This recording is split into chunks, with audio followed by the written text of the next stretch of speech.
Bacchus was painted between 1596 and 1598 by Michelangelo Merisi, better known as Caravaggio.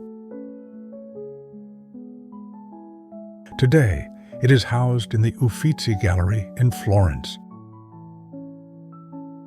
The identity of the original commissioner of the work remains uncertain. However, we know that about 10 years later, by which time the artist, condemned to be beheaded for the murder of Ranuccio Tomassoni, was living as a fugitive. This painting, along with Medusa, also created around 1598, was gifted to Ferdinando Bermer de' Medici to mark the wedding celebration of his son, Cosimo II, in 1608. The gift came from Cardinal del Monte, the patron who had once protected and supported Caravaggio. The scene presents a half-draped youth reclining and wrapped in a white cloth worn like a toga. His long black hair is crowned with ivy leaves, grapevines, and clusters of grapes. He rests against what appears to be a sack covered by a generous drapery, possibly alluding to a tavern setting. With an unsteady hand, he offers a glass or a crystal goblet brimming with wine, while casting a languid gaze toward the viewer. His gestures hint at an inebriated state. On the table before him rests a basket filled with fruit, some of which is already decaying. One finger is slipped into a black ribbon, as if he is about to untie it. Several attributes, such as the headdress of vine and ivy leaves, the grapes, and the wine, identify the figure as Bacchus, or Dionysus, the pagan god of ecstasy, wine, intoxication, and sensual liberation.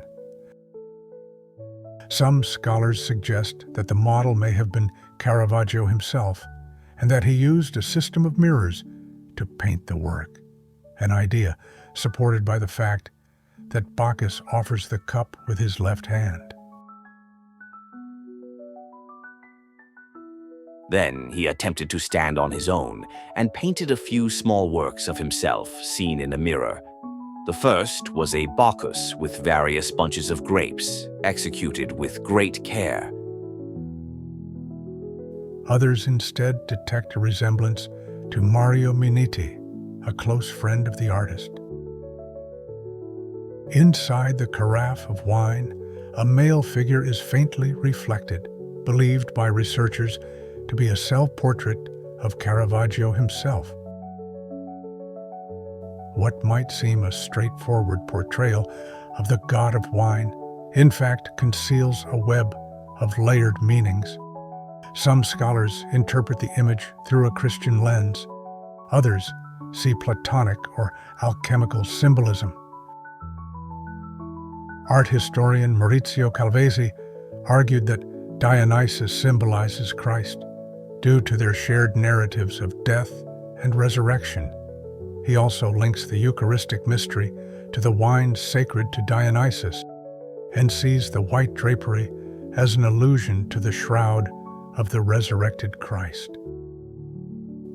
Others, however, focus on the black ribbon tied at the figure's navel. In Neoplatonic thought, the navel is considered the omphalos, the center of the world, suggesting that Bacchus represents the copula mundi, the link between divine and human realm. The ambiguous nature of Caravaggio's Bacchus also resonates with the alchemical concept of the androgyne, a symbol of the union of opposites and the divine ideal of perfect balance. While it is true that Cardinal del Monte was a highly cultured man with deep knowledge of alchemy and Neoplatonic philosophy, such interpretations seem unlikely.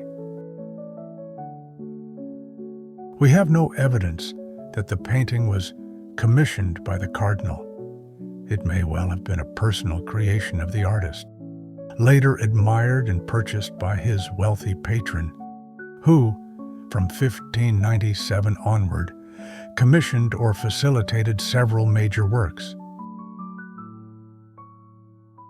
Moreover, there is little reason to believe Caravaggio employed alchemical or Neoplatonic symbolism in this instance alone, as it is absent from his other works. The isolated and unsystematic use of such themes here appears implausible. As for Calvesi's Christological reading of Bacchus, we agree with Philippe Morel, who argues that Calvesi's theory relies on purely iconographic syllogisms, lacking concrete evidence or supporting analysis.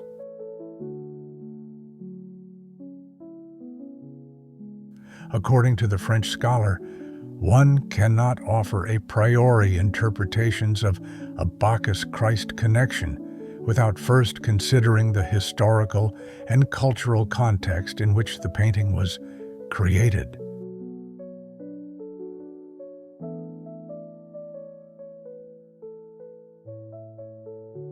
The setting was that of Rome, where Caravaggio, young and impoverished, had recently arrived and was trying to find his footing.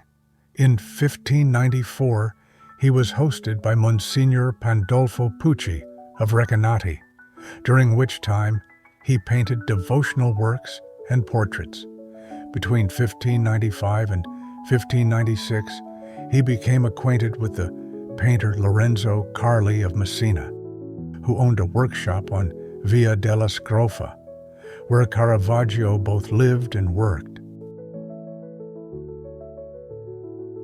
It was during this period that he met the young Sicilian artist Mario Minetti, also extremely poor, who became one of his closest friends and models.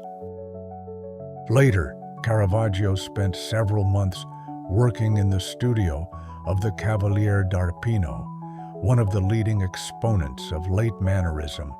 There, he was assigned to paint only still lifes and decorative elements, and was not allowed to paint human figures, which he deeply desired.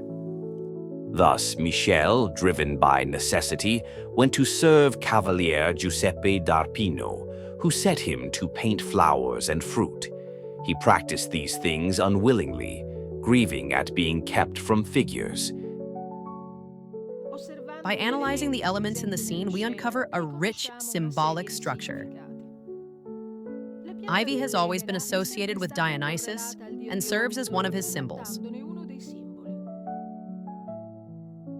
According to legend, Ivy sprang into being to shield the newborn god from flames that scorched his mother's body, struck by Zeus's lightning. Here, the plant serves as a kind of protective talisman.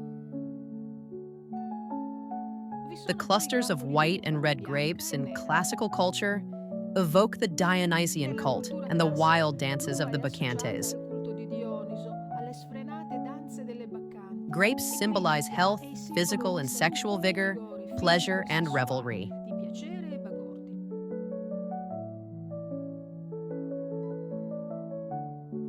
Among the ripe, full, juicy fruits in the basket, a few are already spoiled, a visual allegory of human fragility and the transience of pleasure and life itself.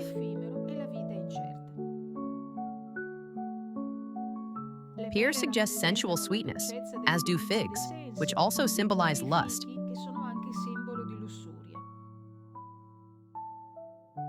The pomegranate was, in ancient times, a symbol of regeneration and immortality. One myth claims the pomegranate tree sprang from the blood of Bacchus, who had been killed by the Titans and brought back to life by Rhea, the mother of Zeus. It is also a symbol of abundance, beauty, wealth, and love.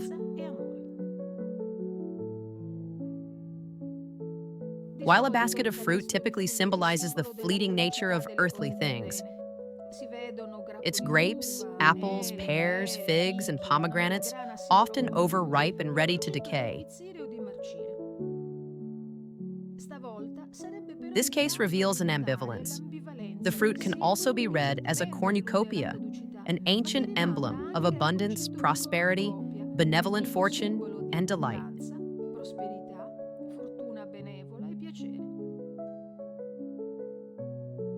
Wine symbolizes ecstasy and enjoyment.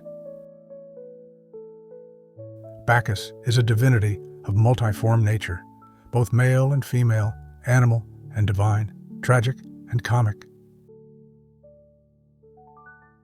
In his mystic frenzy, he expresses the primal and instinctive spark present in all living beings, the very essence of creation in its wild, eternal flux. He is called Lysios, the liberator, in Greek. This links to the ribbon he appears ready to untie, a gesture that signifies the loosening of inhibition, the unleashing of instinct. Yet, Bacchus is also the reconciler of opposites, the bond between solemnity and madness, respectability and dissolution. He is divine, but his fingernails are dirty. He is the son of Zeus, but reclines on an old tavern sack. Caravaggio, a sublime artist, yet a licentious and often idle young man, seems to identify with him in more ways than one. Given Caravaggio's early years in Rome, marked by economic hardship and possible or longed-for indulgences and excesses as a way of escaping his constrained reality in a city of both squalor and splendor. Bacchus emerges as the personification of pleasure, delight, carefree living, and the yearning for gratifying and sensual experiences.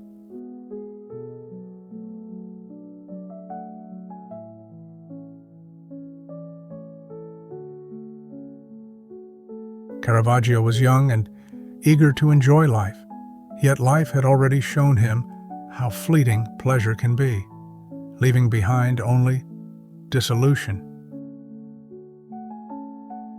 Thus he created a painting that is a vanitas, a meditation on impermanence.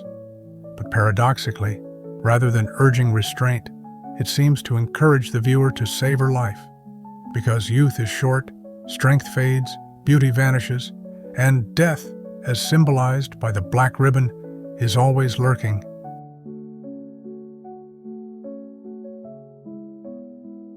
In Vino Veritas, there is truth in wine. So then, it seems, with his gesture of offering the chalice, that Bacchus, persuasive and sensual, invites the viewer to enjoy what is possible in the present moment. For youth is beautiful and fleeting, and those who wish to be joyful had better seize the opportunity without delay, because time, relentless, runs on and devours all earthly things. Pour the wine and trim long hopes to a short span. While we speak, envious time will have already fled. Seize the day, putting as little trust as possible in tomorrow.